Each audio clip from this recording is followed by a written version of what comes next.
I was standing in my driveway watching a tow truck haul away my custom heated storage shed when I realized that in about 6 hours, someone might die because of what was happening right now.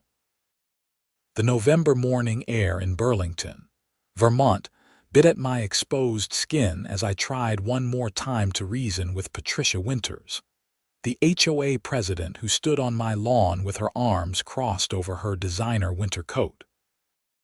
Her blonde hair was pulled back so tightly it looked painful, and her lips were pressed into a thin line of satisfaction.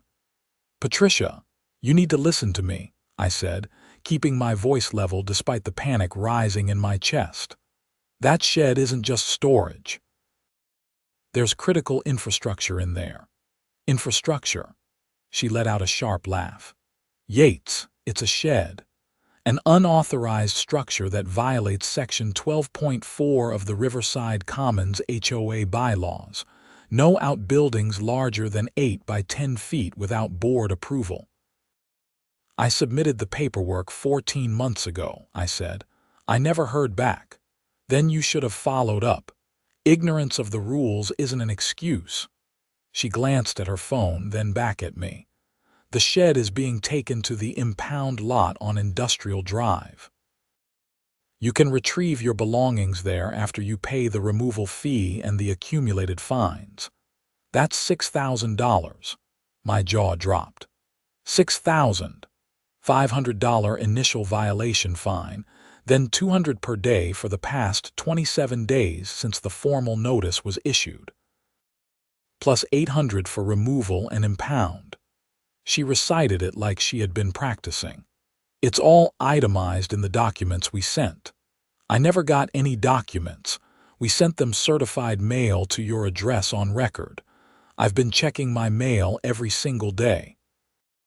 Patricia shrugged, a gesture that made my blood pressure spike. "That sounds like a postal service issue, not an HOA issue. The shed needed to go. It was an eyesore and multiple neighbors complained." I wanted to scream. Instead, I pulled out my phone and called Marcus Riley, the emergency services coordinator for our district. He picked up on the third ring. "Marcus, we have a problem. The HOA just seized my shed." There was a pause. "Your shed, the one with the backup generator and relay station?" "That's the one." "Jesus, Yates. That shed powers the emergency medical station on Prospect Street, the one we installed last year for the Northern District Response System." His voice rose. "Tell me they didn't actually take it." I watched the tow truck turn the corner at the end of my street, my shed strapped to its flatbed. "They did. It's gone. The medical station only has 3 hours of battery backup. After that, it goes dark. We've got no emergency response capability for 4 square miles of residential area." I could hear him moving around, papers rustling. "The main generator at the fire station is already at capacity. We can't reroute power from there. Your setup was specifically designed as a redundant system." Patricia was watching me with narrowed eyes, clearly trying to hear the conversation. "Can you call them?" I asked Marcus. "Explain the situation." "I'll do better than that. I'm coming over there right now. Don't let anyone leave." I hung up and turned to Patricia. "That shed contains equipment that powers the emergency medical station on Prospect Street. You've just knocked out emergency services for half the neighborhood." Her expression didn't change. "That's not my problem. If the city needed to use your property for infrastructure, they should have gone through the proper channels and gotten HOA approval. Everything in this community needs board authorization. People could die." "Patricia, don't be dramatic. There are hospitals in Burlington. The nearest hospital is 12 minutes away. The medical station is 3 minutes for most people in this zone. It has an automated defibrillator, emergency medical supplies, and a direct line to dispatch. It was installed specifically because Robert Chen had a heart attack last year and died waiting for an ambulance to navigate traffic on the highway." Something flickered across her face, but she held her ground. Then the city should have notified the HOA board. We have procedures. A silver SUV pulled into my driveway fast enough to make Patricia step back. Marcus Riley got out, still in his emergency services jacket with reflective strips down the sides. He was a tall black man in his 40s with graying temples and the no-nonsense demeanor of someone who had seen too many preventable tragedies. Who authorized the removal of that structure? He asked, his voice carrying authority. Patricia straightened. I did. I'm Patricia Winters, president of the Riverside Commons HOA. The shed was in violation of community bylaws. Madam, that shed houses a generator and power relay system that's part of the city's emergency medical network. It provides primary power to the automated emergency medical station serving this entire northern residential zone. I'm aware of the medical station, Patricia said. What I'm not aware of is anyone getting permission to use private property in this HOA community for city infrastructure. Marcus pulled out his phone and showed her something on the screen. This is the permit filed with the city 14 months ago. It lists this property and this structure as the housing location for the relay equipment. The property owner, Yates Odom, volunteered his land and agreed to build and maintain the structure at his own expense. The city provided the generator and electrical equipment. I don't care what the city approved, Patricia said. This is an HOA community. All exterior modifications require board approval, which was never granted. Because you never responded to my application, I interjected. I submitted it, waited the required 30 days according to your own bylaws, and when I got no response, I proceeded. Your own rules state that failure to respond within 30 days constitutes tacit approval. Patricia's face flushed. That's not how it works. Actually, it is, Marcus said. He had pulled up something else on his phone. I'm looking at your HOA bylaws right now, they're public record. Section 3.7, subsection B. Applications for exterior modifications must be reviewed within 30 calendar days. Failure to provide written response within that time frame means the application is automatically approved. We must not have received it, Patricia said, but her voice had lost some of its certainty. I have the certified mail receipt, I said, pulling up the image on my own phone.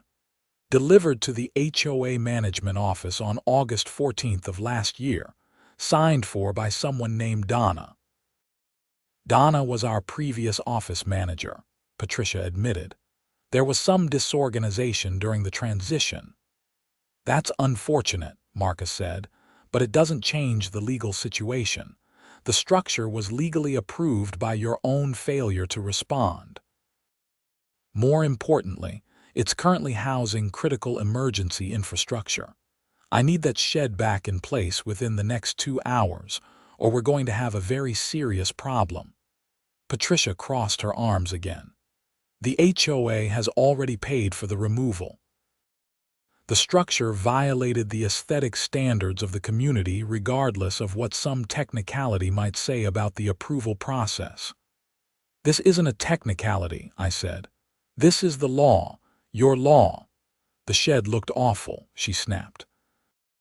It was painted an unauthorized color, it was visible from the street, and it made the whole neighborhood look cheap. I have property values to consider. It was painted forest green, I said, my frustration finally breaking through. It matches every other approved outbuilding in the development. And it was positioned behind my house, barely visible from the street. A car pulled up, and Janet Morrison got out.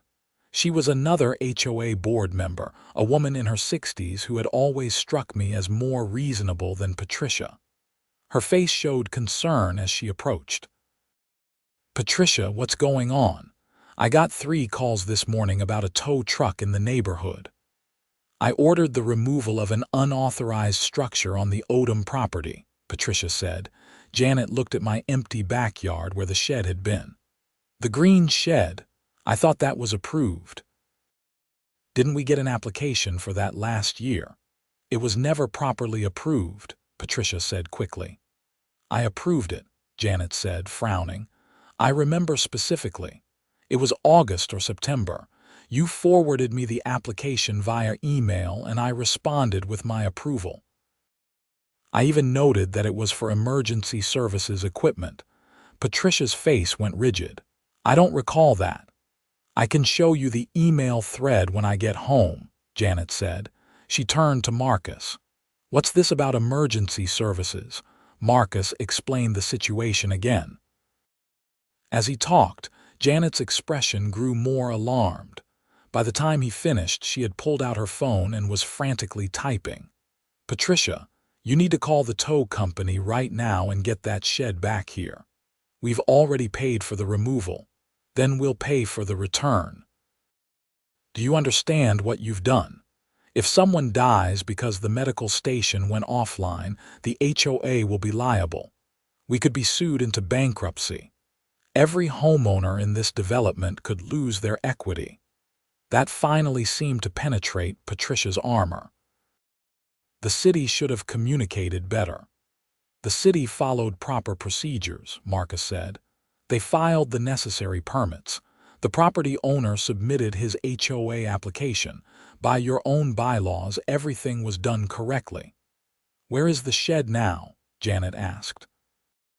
Industrial Drive impound lot, I said. Marcus was already on his phone. I'm calling the city attorney. This is officially an emergency services crisis. We'll need to get that generator back and reinstalled within the next 150 minutes, or the medical station goes dark. A few neighbors had started to gather, drawn by the commotion. I recognized Bill Martinez from 3 doors down, Sarah Chen from across the street, and old Mr. Peterson from the corner house. What's happening? Bill asked. The HOA seized Yates's shed, Janet explained. The one that was powering the emergency medical station. The one that could have saved my dad, Sarah Chen asked quietly. She was Robert Chen's daughter who had inherited his house after his death. That station was put in because of what happened to him. Patricia looked uncomfortable for the first time. I didn't know it was connected to anything important. It just looked like a storage shed. Because it's supposed to look like a storage shed, Marcus said sharply. We designed it that way deliberately. Emergency infrastructure is less likely to be vandalized or tampered with if it doesn't draw attention. The whole point was to blend in with the neighborhood aesthetic. My phone rang. It was a number I didn't recognize. Hello, Mr. Odom. This is Captain Lisa Warren from Burlington Fire and Rescue. I understand we have a situation with the Northern District Medical Station. Yes, madam. The HOA had the structure housing the relay equipment removed about 40 minutes ago. I'm coordinating with City Legal right now. We're preparing an emergency injunction. Can you give me the contact information for your HOA president? I handed the phone to Patricia. It's the fire captain. She took it reluctantly. This is Patricia Winters. I couldn't hear the other end of the conversation, but I watched Patricia's face cycle through several shades of red and white. After about 3 minutes, she handed the phone back to me without a word. Mr. Odom, Captain Warren said, we're sending a crew to the impound lot right now. We'll have your structure back within the hour. The city will be billing the HOA for all associated costs, including emergency installation fees and potential overtime. The city attorney will also be contacting them about liability for any medical emergencies that occur during the window when the station is offline. Thank you, Captain. Thank you for your patience with this situation, and thank you for volunteering your property for the relay station. We need more citizens willing to help their communities like this. After I hung up, Patricia looked at me with barely contained anger. This isn't over. Actually, it is, Janet said firmly. Patricia, I'm calling an emergency board meeting for tonight. Your actions this morning were reckless and could have endangered lives. Not to mention, you violated our own bylaws by removing an approved structure. It wasn't approved. I approved it.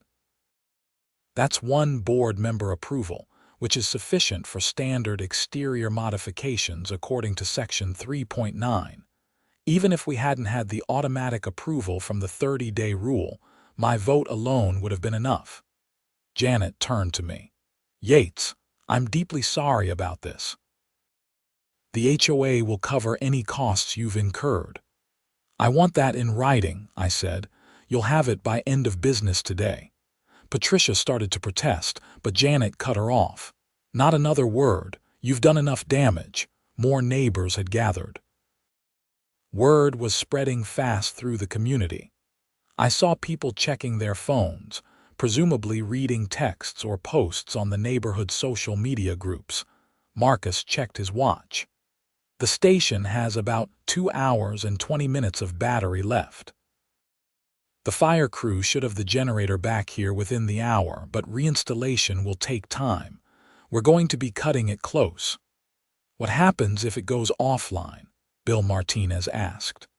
The emergency call box won't work. The automated defibrillator won't be accessible. The medical supply cabinet stays locked. Basically, anyone in the Northern District who needs immediate emergency medical assistance will have to wait for an ambulance to come from the central station, which adds anywhere from 5 to 10 minutes to response time. That could be life or death for a heart attack or stroke, Sarah Chen said softly. Patricia had gone very pale. I almost felt sorry for her. Almost. I was just doing my job, she said weakly. Enforcing the community standards. Your job, Marcus said coldly, is to serve the community. Not to power trip over paint colors and property lines. A fire department truck arrived along with a police cruiser. A uniformed officer approached our group. I'm Officer Davis. I understand there's an emergency services issue, Marcus briefed him quickly.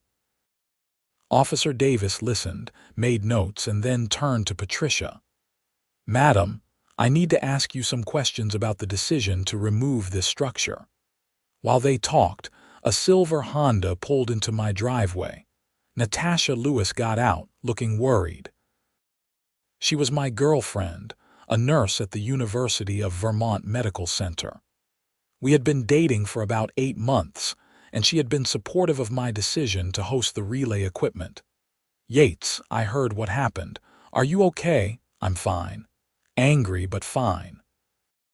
She looked at the empty space where the shed had been. Please tell me they're getting it back. Fire department is retrieving it now. This is insane. That medical station is critical. We had a case come in last month. A woman who got shocked by the automated defibrillator at the Prospect Street station. She survived because the machine got to her within 90 seconds of her cardiac arrest. If she'd had to wait for an ambulance, she'd be dead. Natasha walked over to where Patricia stood with Officer Davis and introduced herself. I'm Natasha Lewis, emergency department nurse at UVM Medical. I need you to understand what you've done. The response time difference between that medical station and waiting for an ambulance is statistically the difference between survival and death for cardiac events. Approximately 60% of cardiac arrest victims die before reaching a hospital. The medical station increases survival rates in this district by almost 30%. Patricia looked like she wanted to disappear. I didn't know any of this. That's the problem, Natasha said. You didn't ask. You didn't investigate. You saw something that annoyed you and used your authority to get rid of it without considering consequences. Officer Davis finished his notes. The city is handling the retrieval. Miss Winters, I strongly suggest you cooperate fully with the fire department and city officials. This situation could result in criminal negligence charges if someone is harmed during the period when the medical station is offline. That got everyone's attention. Patricia went from pale to greenish. Criminal charges. If your actions directly lead to someone's death or serious injury by disrupting emergency services, yes, the district attorney would make that determination. More vehicles arrived over the next 20 minutes. The city attorney showed up, along with a crew of electrical technicians, another fire department supervisor, and eventually a news van from WCAX, the local CBS affiliate. A reporter approached with a cameraman. "Excuse me, is this the property where the HOA seized emergency medical equipment?" Before I could answer, Marcus stepped in. "I'm Marcus Riley, Emergency Services Coordinator. Yes, this is the location." An HOA president ordered the removal of a structure housing a generator and relay system that powers the automated emergency medical station on Prospect Street, putting approximately 4,000 residents at risk. The reporter's eyes widened. She turned to her cameraman. "Are we rolling?" They did a quick interview with Marcus, then asked to speak with me. I gave them the basic facts, showed them the empty space where the shed had been, and explained the approval process I had gone through. "Did the HOA give you any warning before removing the structure?" the reporter asked. "They claim they sent certified mail, but I never received it.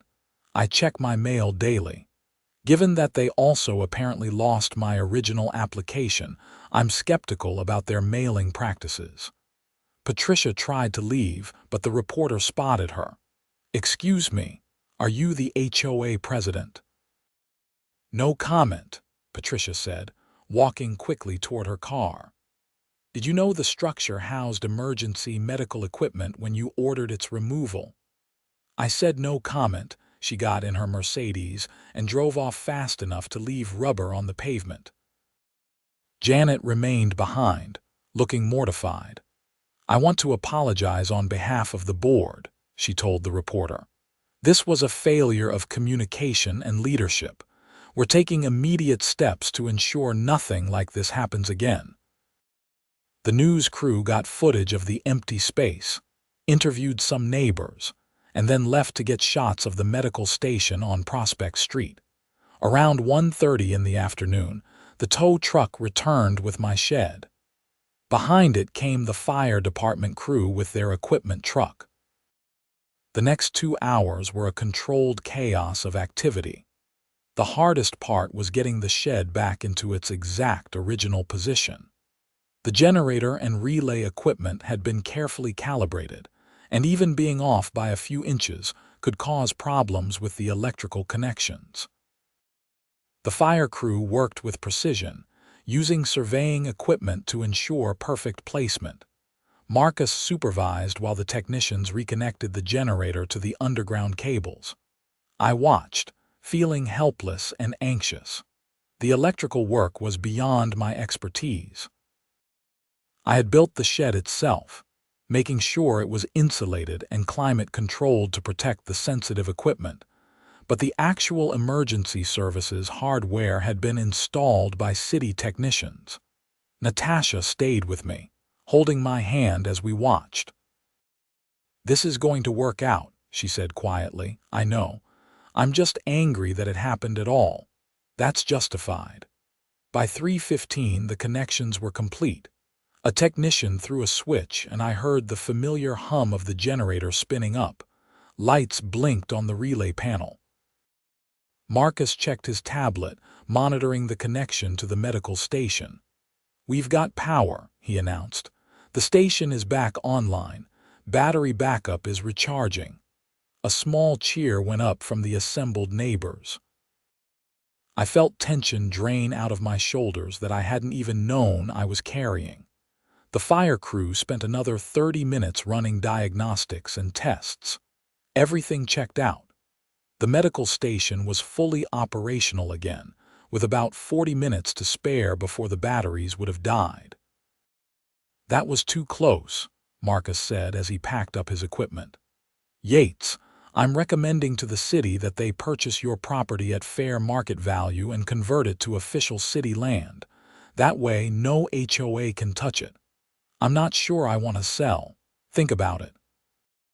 The city would give you a good price and you could buy another house in a different neighborhood, somewhere without an HOA. It was tempting. More tempting than it should have been. After everyone left except Natasha, I stood in my backyard looking at the shed. It looked exactly like it had that morning before all of this started. Forest green paint, simple design, totally unremarkable. You would never know it was keeping people alive. "Want to get dinner?" Natasha asked. "You've had a hell of a day." "Yeah, let me change my shirt." We went to Lunig's Bistro downtown, a French restaurant where I could decompress with good food and wine. Over steak frites and a bottle of Côtes du Rhône, Natasha asked me what I was going to do about the HOA. Janet called an emergency board meeting. I guess they're dealing with Patricia. Is that enough? I don't know, probably not. You could sue. I know, I'm thinking about it. My phone buzzed. It was a text from Janet Morrison. Board voted 4-1 to remove Patricia as president. She's been censured and will face a vote for full removal from the board at next month's general meeting. I'm interim president. Again, I'm so sorry about today. I showed Natasha the text. She raised her wine glass. To Patricia's downfall, I'll drink to that, but I knew it wasn't really over. Patricia struck me as the type who wouldn't go quietly. I was right. 3 days later, I received a notice in the mail. Patricia was suing me personally for defamation and harassment. She claimed I had damaged her reputation by giving interviews to the press and by encouraging board members to vote against her. "She's insane," Natasha said when I showed her the lawsuit papers. "You told the truth to reporters. That's not defamation." "Doesn't matter. I still have to respond." "I need a lawyer." I called David Fletcher, an attorney friend who specialized in property law. He looked over the lawsuit and laughed. "This is garbage. It'll get thrown out immediately, but you should countersue. You've got a strong case for wrongful seizure of property, harassment, and abuse of HOA authority." "How strong?" "Very. Especially with the emergency services angle. Any judge is going to look at this situation and side with you. Plus, you've got the city on your side. They're already pursuing their own legal action against the HOA for disrupting emergency services. What kind of damages could I get? The $6,000 they tried to charge you in fines, definitely. Probably compensation for your time and stress. Maybe punitive damages if the judge is feeling spicy. I'd estimate anywhere from $20,000 to $50,000 total. And the city's lawsuit? That could be serious money. The city attorney was talking about the full cost of the emergency response, installation of backup systems to prevent this from happening again, and punitive damages. Could be $250,000 or more. I thought about all my neighbors who would have to share that financial burden through HOA fees. I don't want to bankrupt people's home equity. Then make it clear you're suing Patricia personally for her actions outside the scope of reasonable HOA authority. The court might agree that she acted as an individual, not as an official representative of the HOA. That would shield the association and its members. Can we do that? We can certainly try. I'll draft the paperwork. Over the next few weeks, the legal situation snowballed. Patricia's lawsuit against me was dismissed with prejudice, meaning she couldn't refile. The judge called it frivolous and vindictive. My countersuit moved forward. The city's lawsuit moved forward. And then a third lawsuit appeared, this one from Sarah Chen. Robert Chen's daughter was suing both Patricia and the HOA for emotional distress. Her father had died because of inadequate emergency medical response, and Patricia had endangered others by disrupting the very system that had been put in place to prevent similar tragedies. The HOA general meeting in December was packed. The vote to remove Patricia from the board wasn't even close. She was out by a margin of 87 to 12. The 12 votes in her favor came from her immediate friends in the development, people who I privately thought of as the wine and gossip crowd. Patricia showed up to the meeting but didn't speak. She sat in the back row with her arms crossed, radiating hostility. When the vote was announced, she stood up and walked out without a word.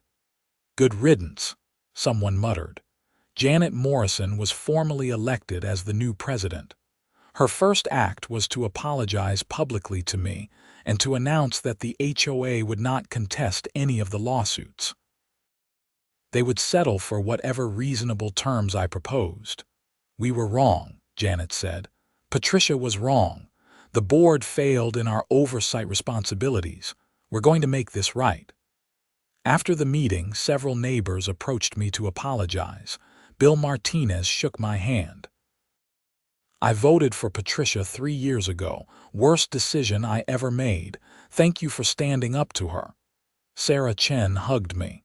"My dad would have appreciated what you did, hosting that equipment. I'm sorry I couldn't help him. You couldn't have."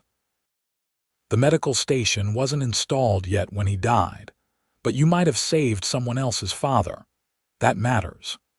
January brought a cold snap that pushed temperatures down to -10 at night. The heated shed I had built proved its worth as the generator ran smoothly despite the brutal cold. Unheated, the equipment might have failed. Marcus Riley stopped by one evening to check the system.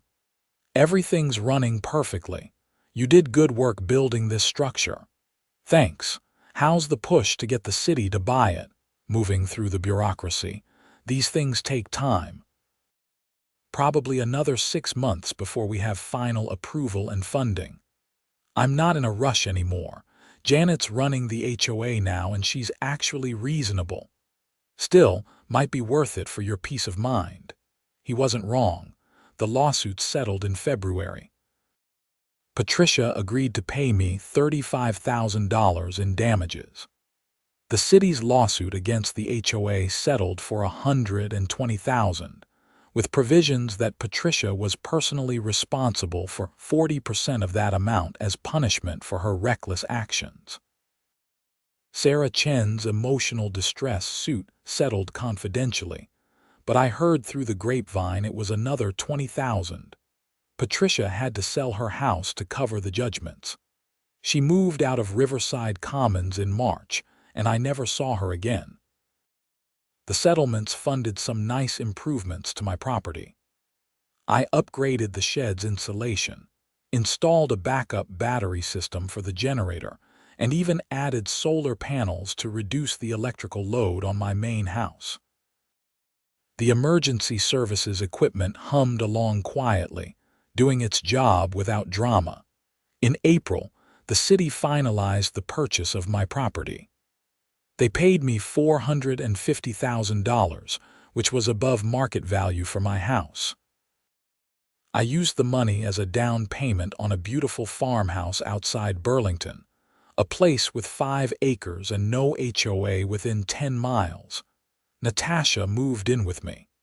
We had talked about it for months, and the new house sealed the deal.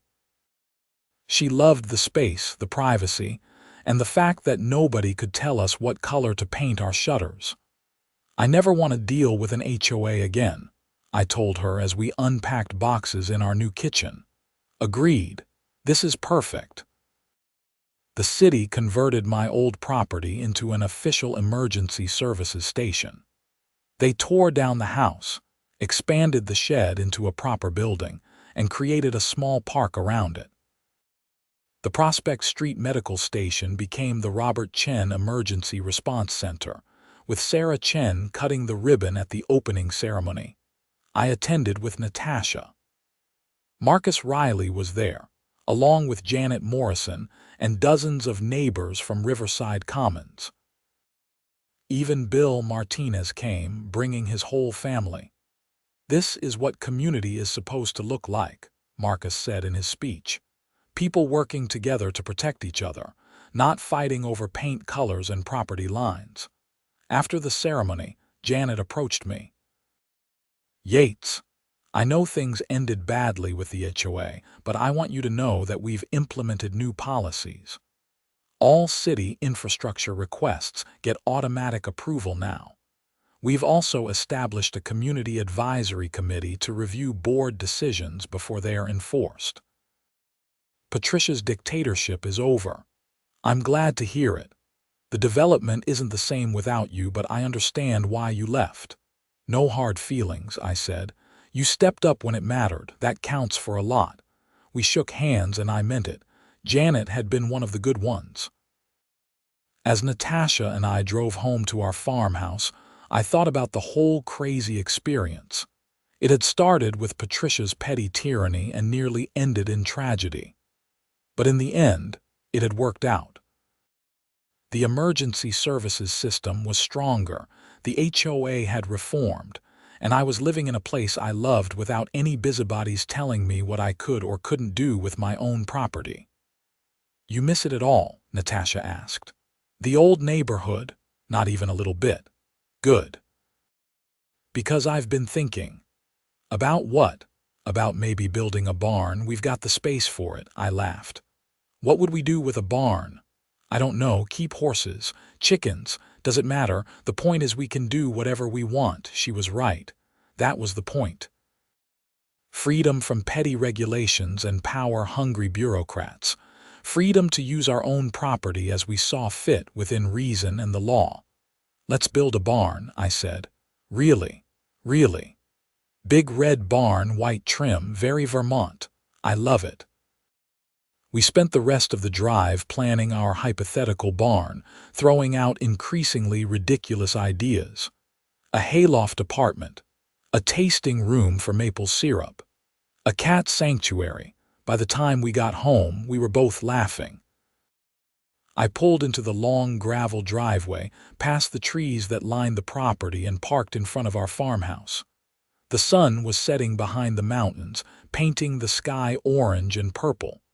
"This is perfect," Natasha said. "Yeah," I agreed. "It really is." Inside, we made dinner and ate on the porch despite the cool evening air. We talked about work, about friends, about the news.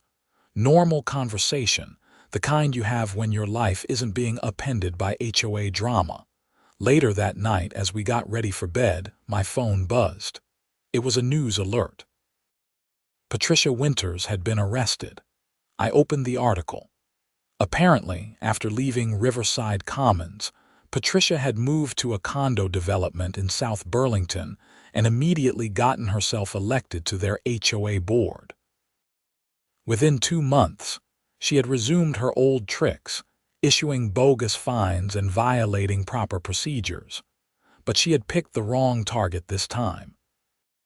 She had tried to fine a retired police detective for having a small tool shed, and when he refused to pay, she had hired someone to remove it while he was out of town. The detective had filed charges for theft, trespassing, and destruction of property.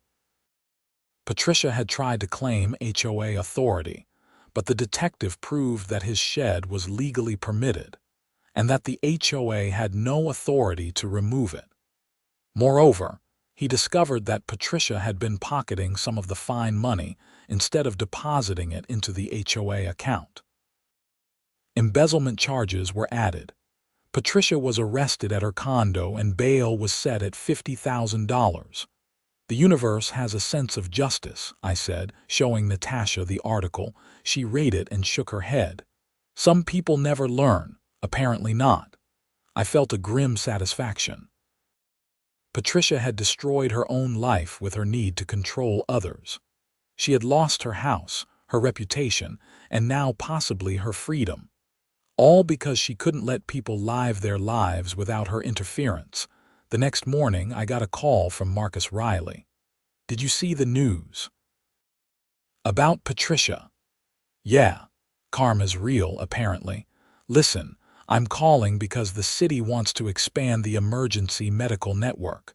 We're looking for other property owners willing to host relay equipment. I thought you might know some people at your new place. It's pretty rural out here."